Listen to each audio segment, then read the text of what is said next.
આમ આદમી પાર્ટીના ભરૂચ લોકસભાના ઉમેદવાર ચૈતર વસાવાએ કરજણમાં કાર્યકર્તાઓ સાથે બેઠક યોજી લોકસભાની ચૂંટણીના પડઘમ વાગી ચૂક્યા છે ત્યારે બે મુખ્ય રાજકીય પક્ષ દ્વારા ચૂંટણી પ્રચાર શરૂ કરવામાં આવ્યો છે। ઇન્ડી ગઠબંધનમાં કોંગ્રેસ સાથે સમજૂતી થતા આપના દેડિયાપાડાના ધારાસભ્ય ચૈતર વસાવાને ભરૂચ લોકસભા બેઠક માટે ઉમેદવાર જાહેર કરવામાં આવ્યા છે। વડોદરા જિલ્લાના કરજણ ખાતે તેઓએ કાર્યકરો સાથે બેઠક યોજી ચર્ચા કરી હતી।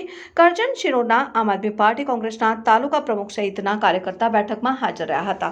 ભરૂચ લોકસભાના ઉમેદવાર ચૈતર વસાવાએ સેશન્સ કોર્ટ દ્વારા ભરૂચ અને નર્મદા જિલ્લામાં પ્રવેશબંધી ફરમાવી હોવાથી તેઓ હવે હાઈકોર્ટ જવાની બાતમી તૈયાર કરી રહ્યા છે। અત્રે ઉલ્લેખનીય છે કે ચૈતર વસાવાને સેશન્સ કોર્ટમાંથી શરતી જામીન મળ્યા હતા।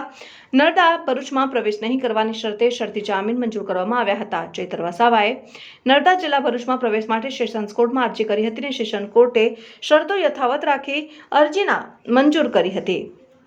ભરૂચ આમ આદમી પાર્ટીના લોકસભા બેઠકના ઉમેદવાર ચૈતર વસાવાને નર્મદા જિલ્લા ભરૂચમાં પ્રવેશ અંગે હાઈકોર્ટમાં જવાની તૈયારી બતાવી છે। રિપોર્ટર મોહસિન કારા, પાથવી ગુજરાતી ન્યૂઝ, કરજણ।